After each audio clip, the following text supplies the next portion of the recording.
चिरई तोहरी बोली हम ना सोधाल विदेशिया विदेश जई है हो चिरई तोहरी बोली हम ना सोधाल विदेशिया विदेश जई है हो जाऊ माई जनत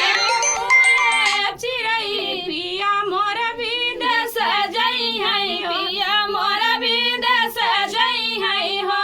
अरे मैं सजवई से देवना ठीक है कर में